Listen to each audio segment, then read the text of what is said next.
Welcome to Lit Reading. I'm Don McDonald. While we may wax nostalgic for what we imagine were the simpler days of the past, we often forget just how horrible life could be for far too many, particularly the poor and infirm. Imagine yourself living in the mid-19th century, struggling just to take care of your own. What would you do when faced with one of the millions of children in dire need? That's just the dilemma faced by a poor workman in An Angel in Disguise by T.S. Arthur.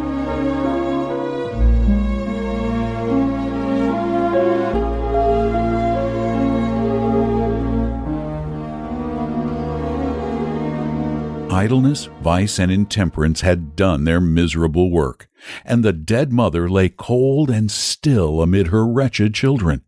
She had fallen upon the threshold of her own door in a drunken fit, and died in the presence of her frightened little ones. Death touches the spring of our common humanity. This woman had been despised, scoffed at, and angrily denounced by nearly every man, woman, and child in the village. But now, as the fact of her death was passed from lip to lip in subdued tones, pity took the place of anger, and sorrow of denunciation. Neighbors went hastily to the old tumble-down hut in which she had secured little more than a place of shelter from summer heats and winter cold. Some with grave clothes for the decent interment of the body, and some with food for the half-starving children, 3 in number. Of these, John, the oldest, a boy of 12, was a stout lad, able to earn his living with any farmer. Kate, between 10 and 11, was a bright, active girl, out of whom something clever might be made, if in good hands. But poor little Maggie, the youngest, was hopelessly diseased. 2 years before, a fall from a window had injured her spine, and she had not been able to leave her bed since, except when lifted in the arms of her mother. What is to be done with the children? That was the chief question now. The dead mother would go underground and be forever beyond all care and concern of the villagers. But the children must not be left to starve. After considering the matter and taking it over with his wife, Farmer Jones said that he would take John and do well by him now that his mother was out of the way. And Mrs. Ellis, who had been looking out for a bound girl, concluded that it would be charitable in her to make choice of Katy, even though she was too young to be of much use for several years. "I could do much better, I know," said Mrs. Ellis, "but as no one seems inclined to take her, I must act from a sense of duty, expecting to have trouble with the child, for she is an undisciplined thing, used to having her own way." But no one said, "I'll take Maggie." Pitying glances were cast on her wan and wasted form, and thoughts were troubled on her account. Mothers brought cast-off garments, and removing her soiled and ragged clothes, dressed her in clean attire. The sad eyes and patient face of the little one touched many hearts, and even knocked at them for entrance. But none opened to take her in. Who wanted a bedridden child? "Take her to the poorhouse," said a rough man, of whom the question, "What's to be done with Maggie?" was asked. "Nobody's going to be bothered with her." "The poorhouse is a sad place for a sick and helpless child," answered one. "For your child or mine," said the other, lightly speaking. "But for this brat it will prove a blessed change. She will be kept clean, have healthy food, and be doctored, which is more than can be said for her past condition."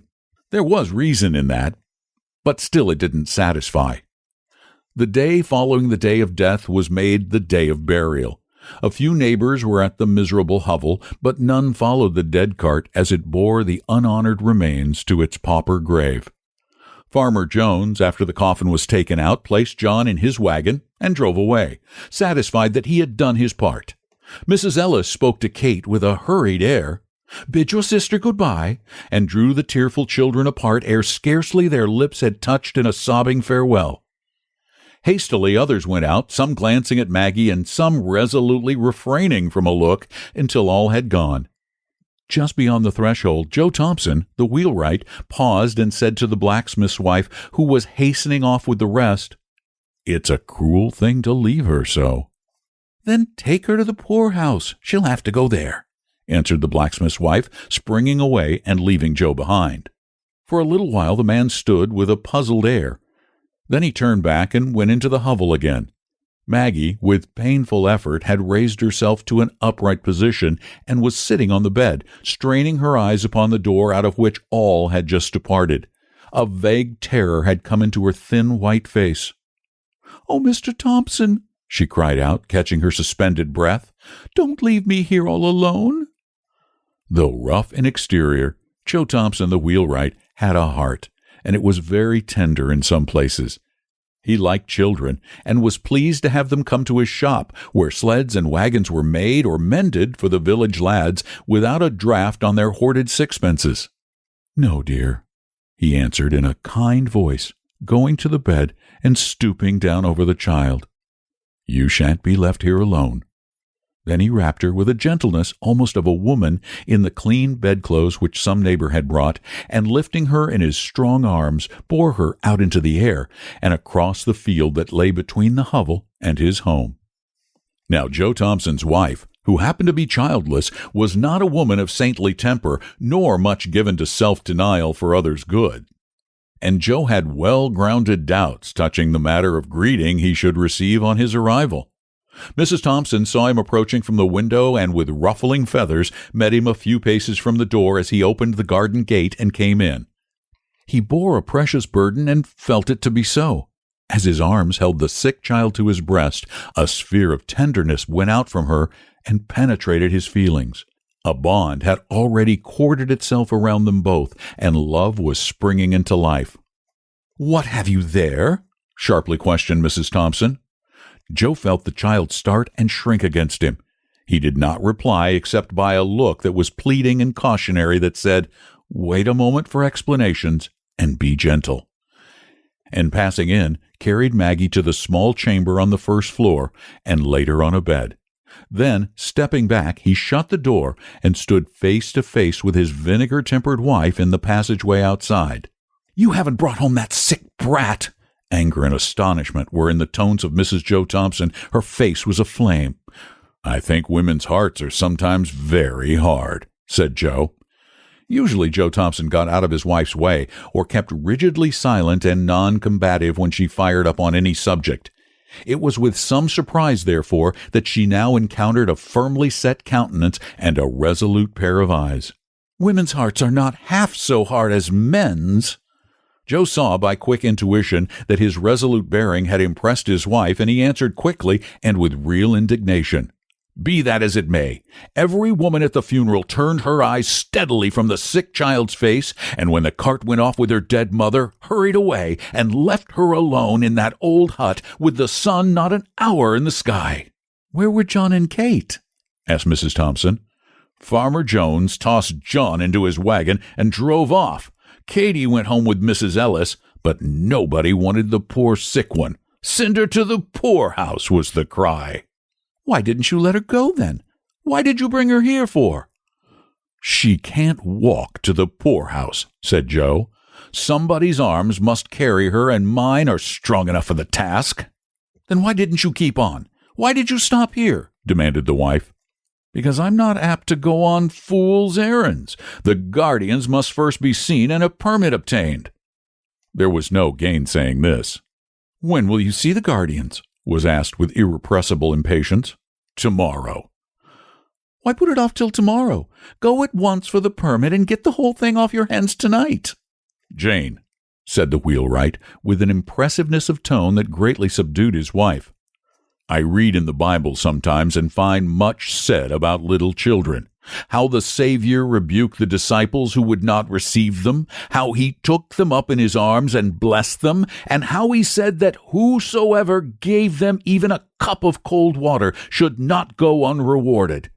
Now it is a small thing for us to keep this poor motherless little one for a single night, to be kind to her for a single night, and to make her life comfortable for a single night." The voice of the strong, rough man shook, and he turned his head away so that the moisture in his eyes might not be seen.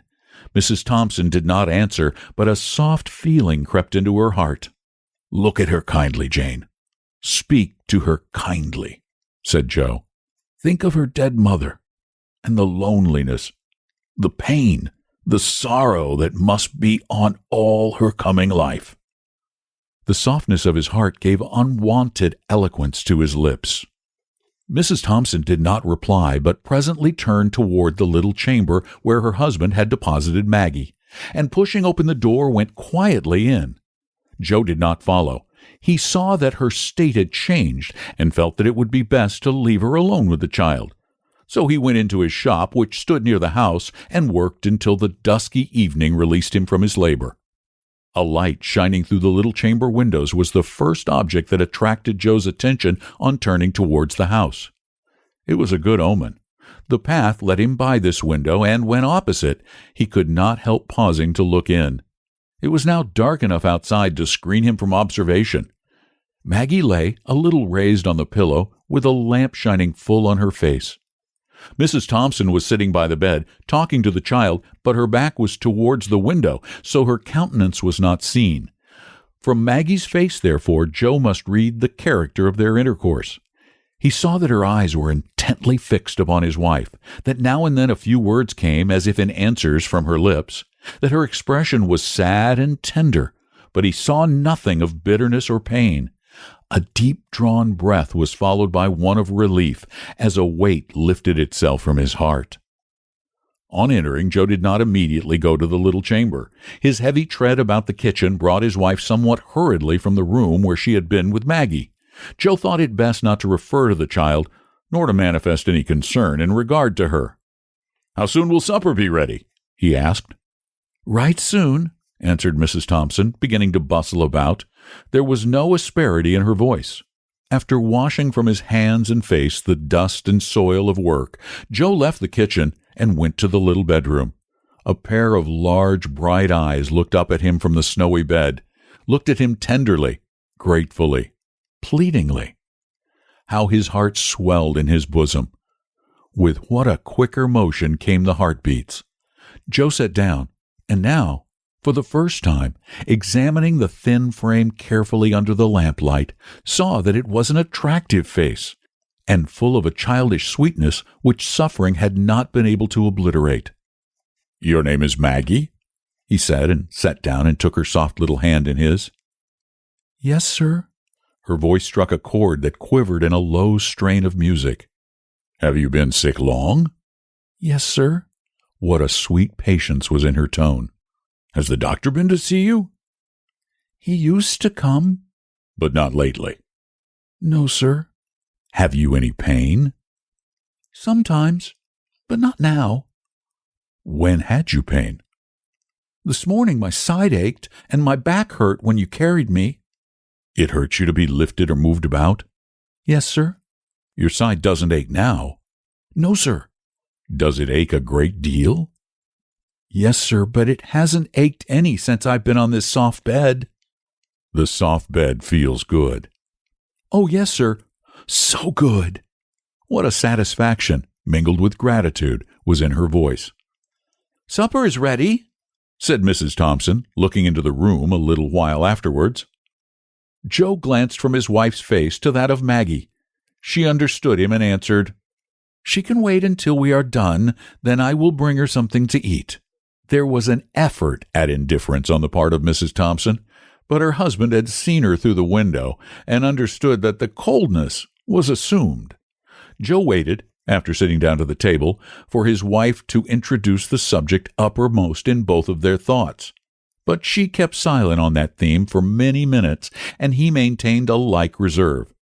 At last, she said abruptly, "What are you going to do with that child?" "I thought you understood me that she was to go to the poorhouse," replied Joe, as if surprised by her question. Mrs. Thompson looked rather strangely at her husband for several moments, and then dropped her eyes. The subject was not again referred to during the meal. At its close, Mrs. Thompson toasted a slice of bread and softened it with milk and butter.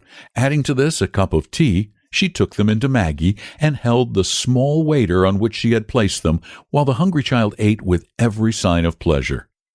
"Is it good?" asked Mrs. Thompson, seeing with what a keen relish the food was taken. The child paused with the cup in her hand, and answered with a look of gratitude that awoke to new life old human feelings which had been slumbering in her heart for half a score of years. "We'll keep her a day or two longer. She is so weak and helpless," said Mrs. Joe Thompson in answer to her husband's remark at breakfast time on the next morning that he must step down and see the guardians of the poor about Maggie. "She'll be so much in your way," said Joe. "I shan't mind that for a day or two, poor thing." Joe did not see the guardians of the poor on that day, or the next, nor on the day following. In fact, he never saw them at all on Maggie's account, for in less than a week, Mrs. Joe Thompson would as soon leave thought of taking up her own abode in the almshouse as sending Maggie there. What light and blessing did that sick and helpless child bring to the home of Joe Thompson, the poor wheelwright. It had been dark and cold and miserable there for a long time, just because his wife had nothing to love and care for out of herself, and so became sore, irritable, ill-tempered, and self-afflicting in the desolation of her woman's nature. And now the sweetness of that sick child, looking ever to her in love, patience, and gratitude, was as honey to her soul, and she carried her in her heart as well as in her arms, a precious burden. As for Joe Thompson, there was not a man in the neighborhood who drank daily of a more precious wine of life than he. An angel had come into his house, disguised as a sick, helpless, and miserable child, and filled all its dreary chambers with the sunshine of love.